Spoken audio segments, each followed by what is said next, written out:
मेरे सभी प्यारे प्यारे स्टूडेंट्स को, मेरे साथी लोग, मेरे दोस्त लोग, सभी को मेरा प्यार भरा नमस्कार है।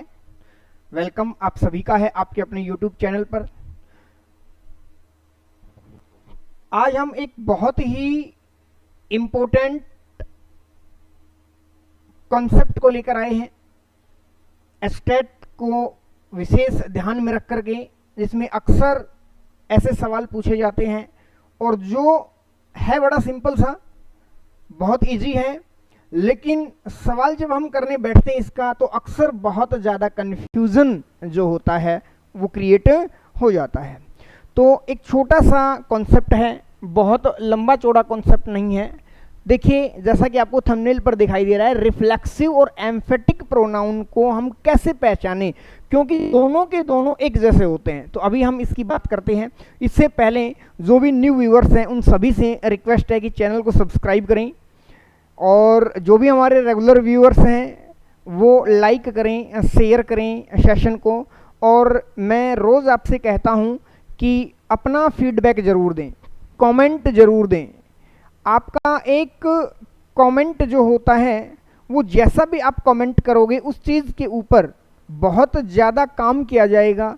और देखिए, आपका एक पॉजिटिव कमेंट, एक लाइक, एक शेयर बहुत ज़्यादा ही हमें प्रेरित करता है इस बात के लिए कि बहुत ज़्यादा अच्छा अपने स्टूडेंट्स, अपने व्यूअर्स के लिए किया जाए। तो ये मेरी एक छोटी सी गुजारिश है आप सभी से। देखिए, आप हैं तो हम हैं, इस बात को ध्यान रखें, ठीक है।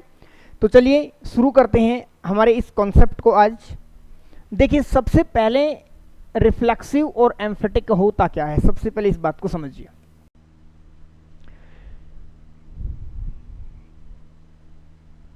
एक होता है हमारे पास रिफ्लेक्सिव प्रोनाउन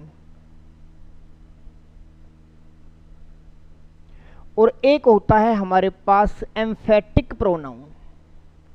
देखिए, ये रिफ्लेक्सिव और एम्फेटिक प्रोनाउंस जो होते हैं वो दोनों के दोनों एक जैसे होते हैं, यानी कि वो वर्ड्स, वो प्रोनाउंस जो किससे बनते हैं, जो या तो सेल्फ से बनते हैं या फिर वो सेल्व्स लगाकर बनते हैं। सेल्फ और सेल्व्स का मीनिंग क्या, मैं यहाँ पर अगर आपको कहूँ तो मैंने लिखा सेल्फ से बनने वाले वर्ड्स जो हैं वो मैंने लिखा माई सेल्फ,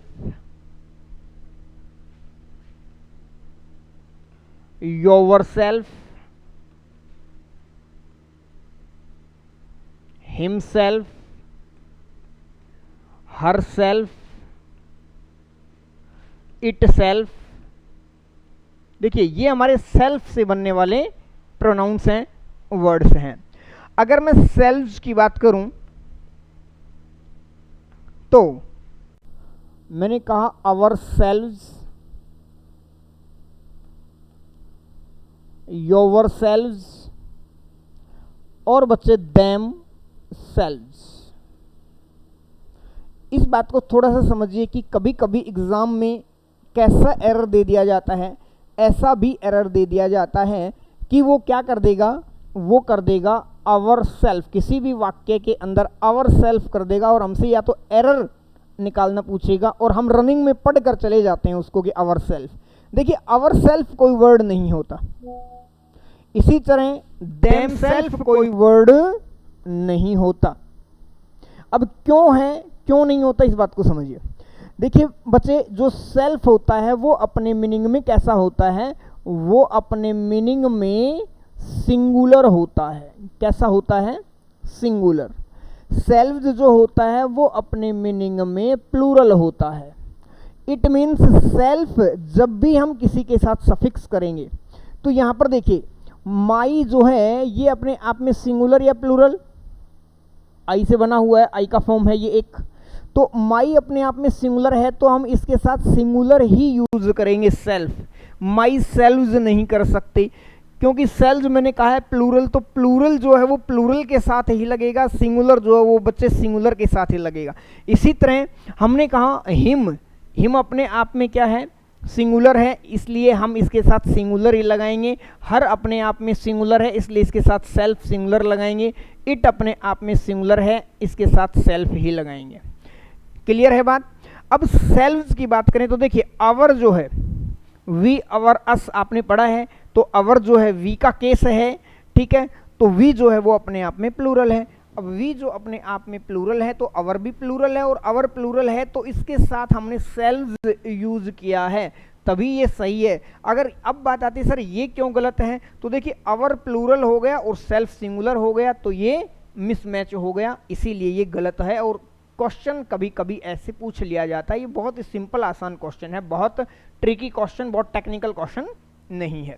इसी तरह देम क्या है, अपने आप में प्लूरल है और सेल्फ अपने आप में सिंगुलर है, इसलिए गलत है, इसलिए देम सेल्व्स आएगा, आवर सेल्व्स आएगा। अब बात करते हैं हम, देखिए सर आपने इसको छोड़ दिया योवर सेल्फ को, आपने यहां भी योवर सेल्फ कर दिया और यहां भी योवर सेल्व कर दिया, कौन सा सही होगा?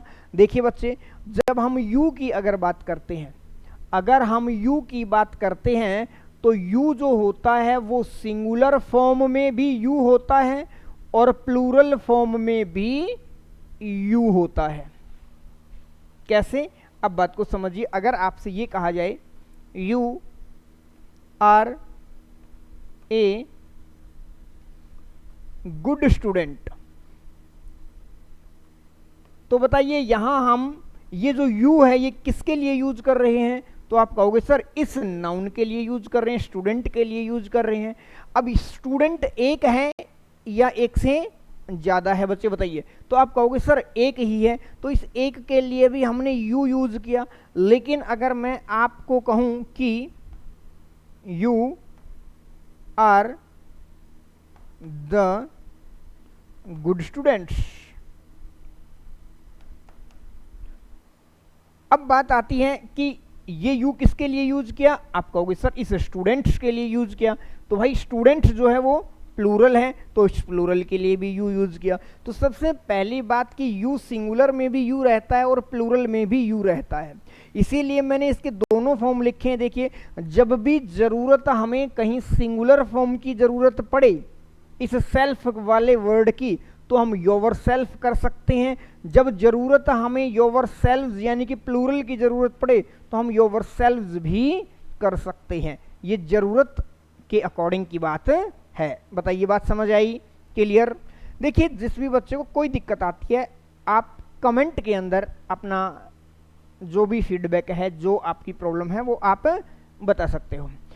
अब बात आती है कि ये तो बात थी हमारी कि सेल्फ और सेल्व्स से बनने वाले दोनों ही होते हैं, रिफ्लेक्सिव भी यही होते हैं और बच्चे एम्फेटिक भी यही होते हैं।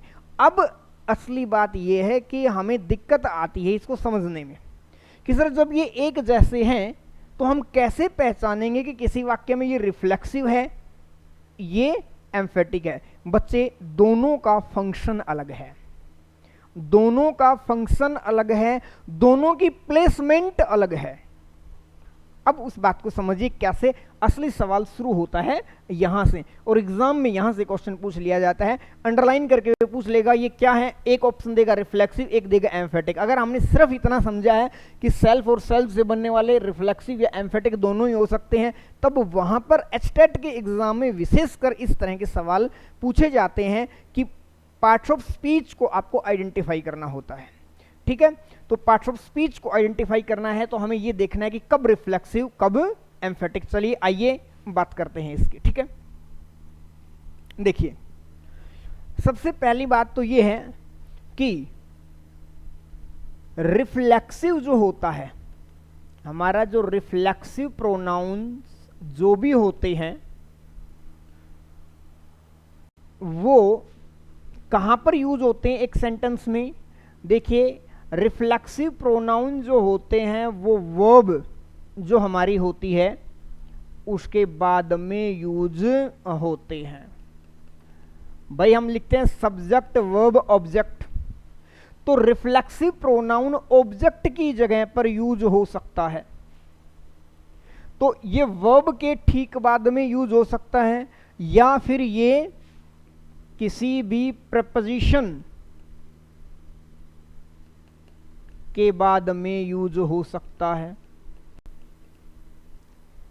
अब दोनों ही सूरत में एक बात को समझिए, यहां पर ये जो यूज हो रहा है ये वर्ब का ऑब्जेक्ट है, अगर प्रपोजिशन के बाद में यूज हो रहा है तो प्रपोजिशन का ऑब्जेक्ट है।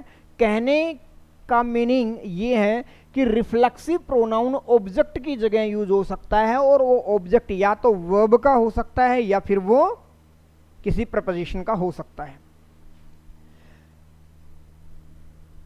रिफ्लेक्सिव प्रोनाउन कभी भी सब्जेक्ट की जगह पर यूज नहीं हो सकता, इस बात को दिमाग में बिठा लें।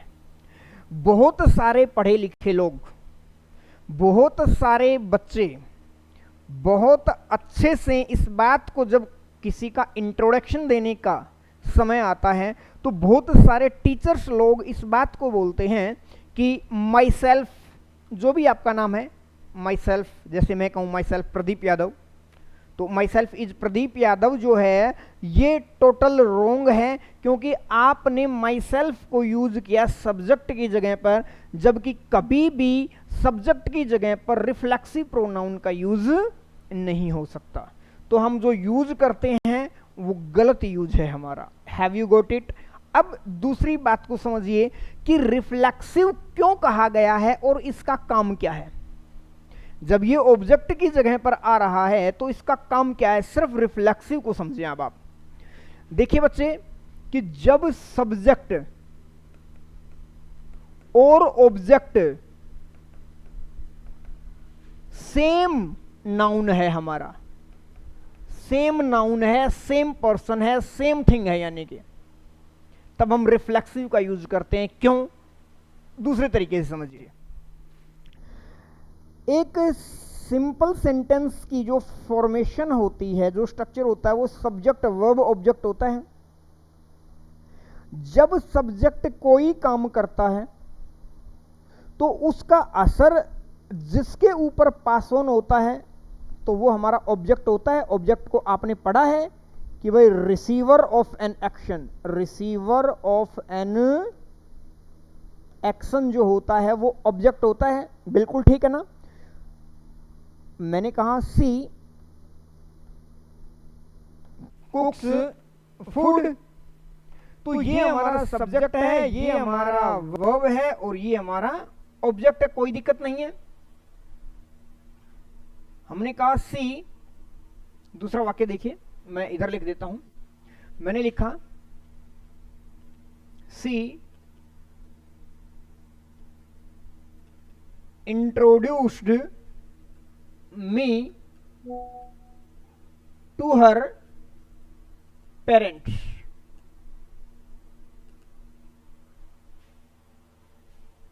सी introduced me to her parents. अब यहां पर समझेंगे हम, ये क्या हमारा, ये बच्चे सब्जेक्ट है, इसने क्या काम किया, इंट्रोड्यूस करने का काम किया, यानी कि ये हमारी वर्ब है। इस एक्शन का रिसीवर, यानी कि इसका असर किसके ऊपर पड़ रहा है, इस मी के ऊपर पड़ रहा है, यानी कि ये ऑब्जेक्ट है। बात समझ आई या नहीं आई?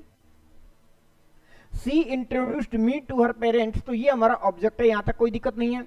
अब रिफ्लेक्सिव को रिफ्लेक्सिव क्यों कहा गया है, इस बात का जिक्र कर रहे हैं हम।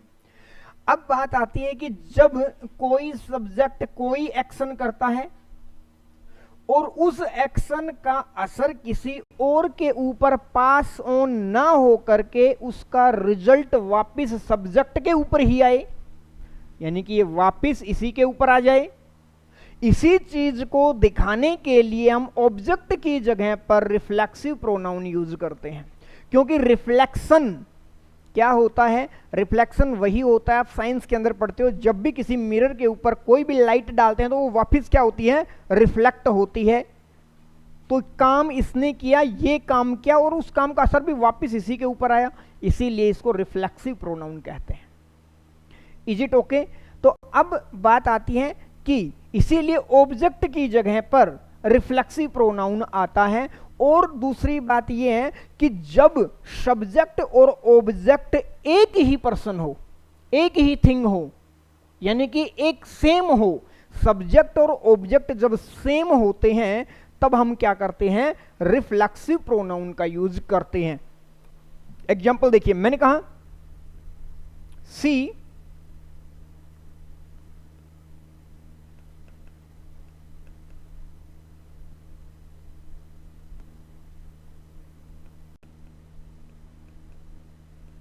introduced herself to the boss.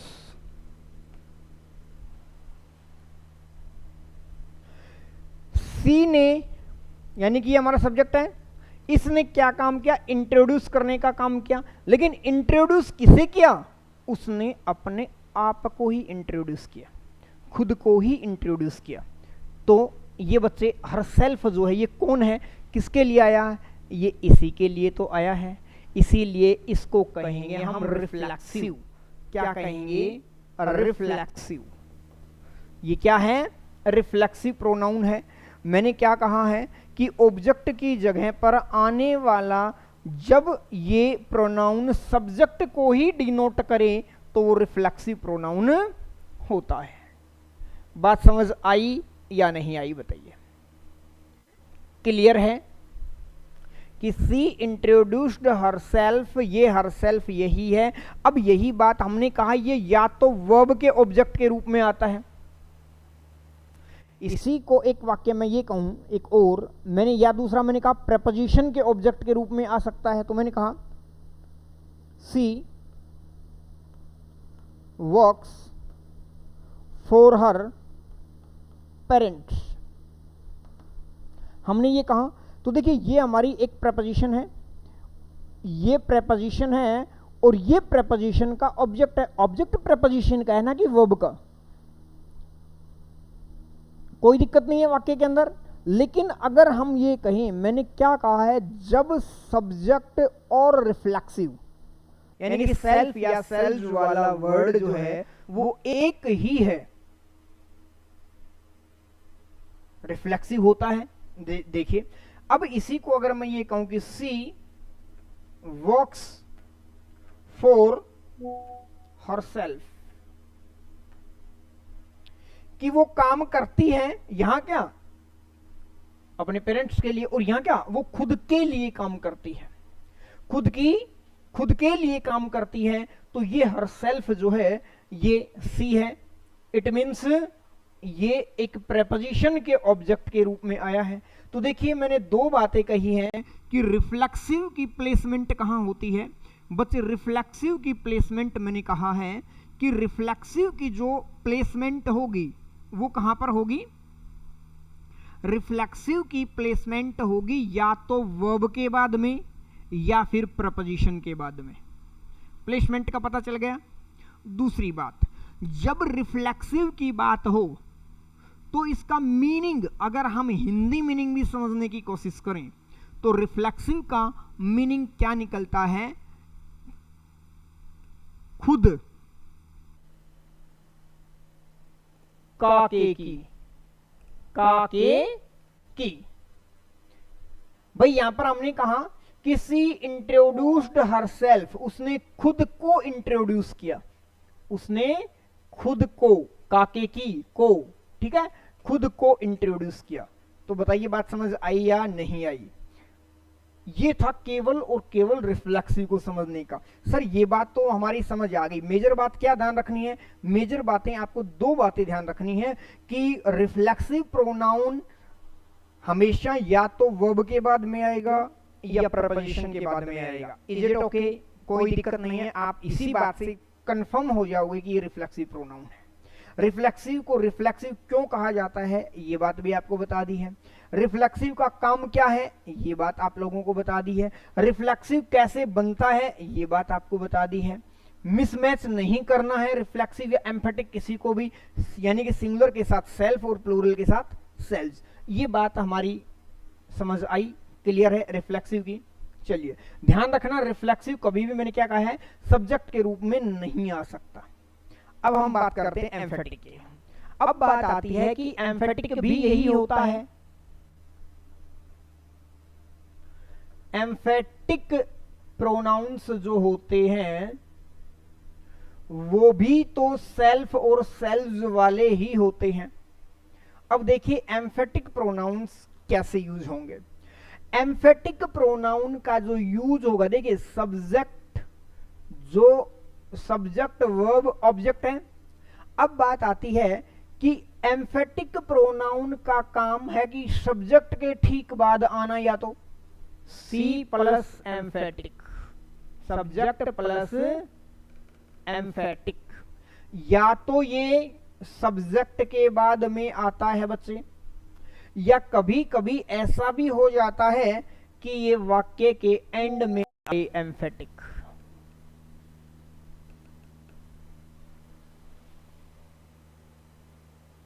जैसे मैंने कहा सी हरसेल्फ कुक्स फूड, ये हमारा सब्जेक्ट है। मैंने कहा सब्जेक्ट के ठीक बाद आ सकता है रिफ्लेक्सिव। बात समझ आई? कभी कभी वाक्य के एंड में भी आ जाता है। अगर इसी बात को मैं ऐसे लिखूं, सी कुक्स फूड हरसेल्फ, तो कभी कभी वो ऐसे भी पूछ सकता है। तो मैंने कहा या तो सब्जेक्ट के ठीक बाद में, जैसा कि ये रहा, या फिर ये वाक्य के एंड में ये रहा। तो दोनों ही जगह पर ये क्या है?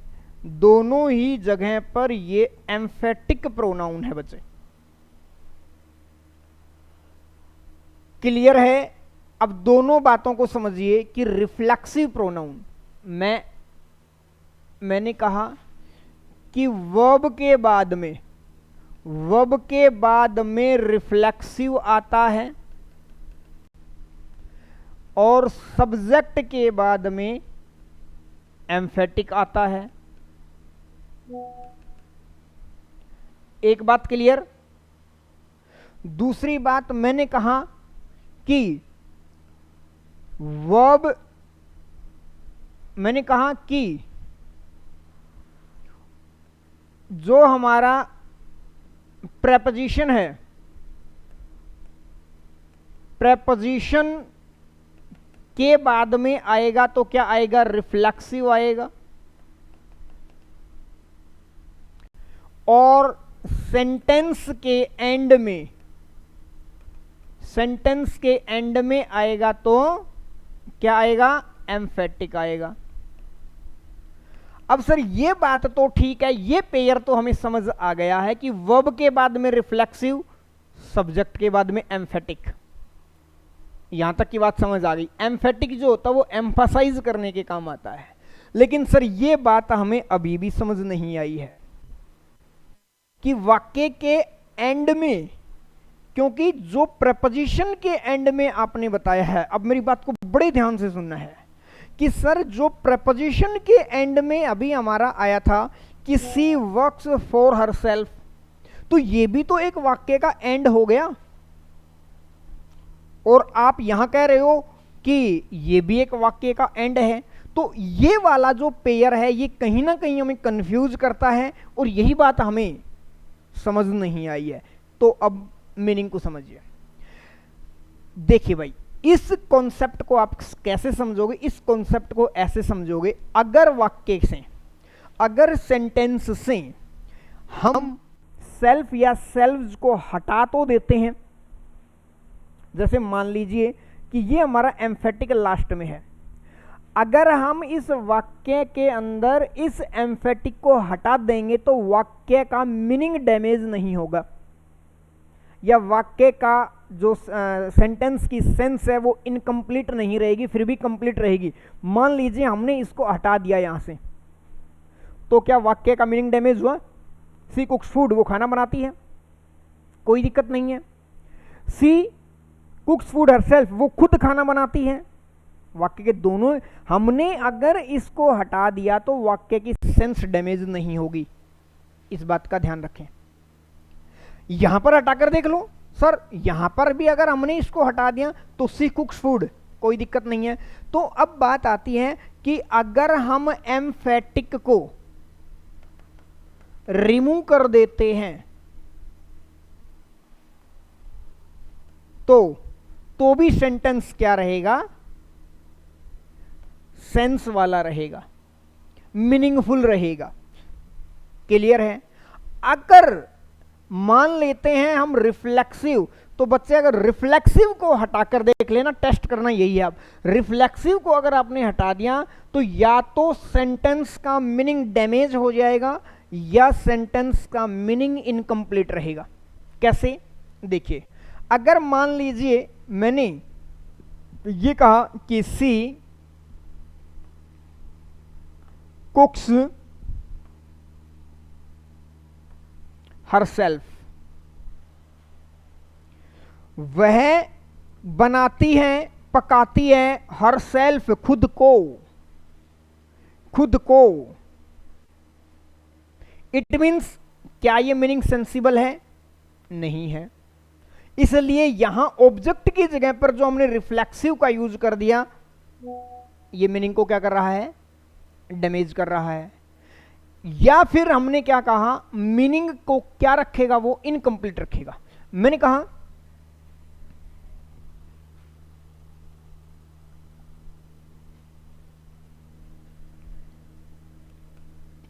he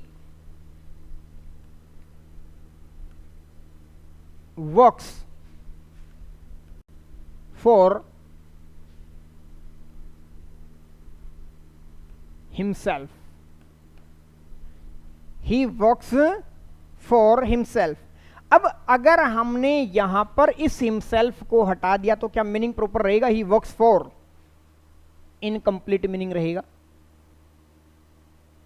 अगर हमने यहां से इसको हटा दिया तो मीनिंग इनकम्प्लीट रहेगा। वाक्य दूसरा देखिए, मैंने कहा सी, अभी अभी मैं वाक्य लिखा था, मैं दोबारा लिख रहा हूं, इंट्रोड्यूस्ड, उसने इंट्रोड्यूस किया खुद को, यही वाक्य था। मैंने आपको क्या बताया कि आप हटा करके देख लें, अगर मीनिंग डैमेज तो नहीं होता है या मीनिंग इनकम्प्लीट तो नहीं रहता है, इस बात को ध्यान रखना है। अगर मीनिंग डैमेज होता है या मीनिंग इनकम्प्लीट रहता है तो फिर वो क्या है? रिफ्लेक्सिव है। लेकिन मीनिंग डैमेज नहीं होता है, उस सेल्फ या सेल्स वाले प्रोनाउन को हटाने से इट मीन्स वो एम्फेटिक है। तो अगर हमने यहां इस सेल्फ को हटा दिया, मैंने कहा सी इंट्रोड्यूस्ड, उसने इंट्रोड्यूस किया। हाँ, अब आपके दिमाग में बात आएगी, हाँ बताओ सर किया किसे किया या क्या इंट्रोड्यूस किया? आएगा। तो यहां पर मीनिंग क्या रह जाता है बच्चे? यहां मीनिंग इनकम्प्लीट रह जाता है। बताइए बात समझ आई या नहीं? ओवरऑल जो हमने बात की है वो दो ही पॉइंट्स को आपको देखना है कि एम्फेटिक और रिफ्लेक्सिव की प्लेसमेंट कहां है। मैंने रिफ्लेक्सिव की प्लेसमेंट क्या बताई है? ऑब्जेक्ट के रूप में आता है रिफ्लेक्सिव, चाहे वो वर्ब का ऑब्जेक्ट हो चाहे वो प्रपोजिशन का ऑब्जेक्ट हो, वो कभी भी सब्जेक्ट की जगह नहीं आ सकता। एक बात क्लियर। इसी के बारे में दूसरी बात मैंने ये बताई है कि रिफ्लेक्सिव को अगर आप हटाते हो तो मीनिंग क्या रहेगा? इनकम्प्लीट रहेगा या फिर मीनिंग डैमेज होगा, गलत अगर उसको प्लेस हमने कर दिया तो। Have you got it? Clear है? एम्फेटिक की हमने क्या बातें की हैं? वो या तो सब्जेक्ट के ठीक बाद लगता है या फिर वो कभी कभी वाक्य के एंड में भी लग जाता है। दोनों ही सूरत के अंदर हमें ये कैसे पहचाने कि वो कब रिफ्लेक्सिव और कब एम्फेटिक? वाक्य के एंड में आने वाली बात अगर देखें तो वाक्य की एंड में आने वाली बात देखें तो आपको सिर्फ वो सेल्फ या सेल्स वाला प्रोनाउन होता है उसको रिमूव करके देख लो। अगर वाक्य डैमेज नहीं हुआ, मीनिंगफुल ही रहा सेंटेंस, तो वो एम्फेटिक है। क्लियर है? यही एक छोटी सी बात थी आप लोगों को बताने की। ठीक है, मैं दो एग्जांपल्स देता हूं आप लोगों के लिए, आपको बताना है। देखिए, मैंने कहा we enjoyed ourselves at the party.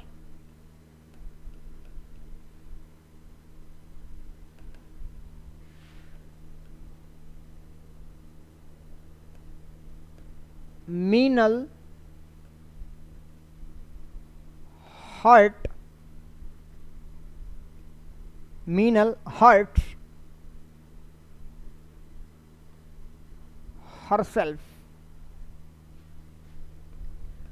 She herself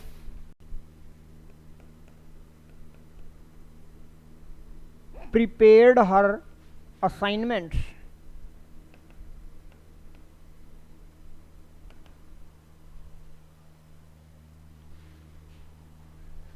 यहां पर समझिए बच्चे, यहां पर हमारा है आवर सेल्व्स, ठीक है, VES है ये, यहां पर हर सेल्फ है और यहां पर हर सेल्फ है। हमें पहचानना है कि कौन सा रिफ्लेक्सिव कौन सा एम्फेटिक। तो देखिए ये वर्ब है, वर्ब के बाद क्या आ सकता है, वर्ब के बाद एम्फेटिक नहीं आ सकता है। मैंने कहा वर्ब के बाद क्या आएगा, रिफ्लेक्सिव आएगा। तो ये रहा हमारा रिफ्लेक्सिव प्रोनाउन, ठीक है। हमने कहा Meenal hurts herself, Meenal hurt करती है, किसे, खुद को करती है। इट मीन्स ये भी वर्ब है और वर्ब के बाद क्या आया, रिफ्लेक्सिव, रिफ्लेक्सिव। अगला हमने कहा सी हरसेल्फ प्रिपेयर्ड, सी हरसेल्फ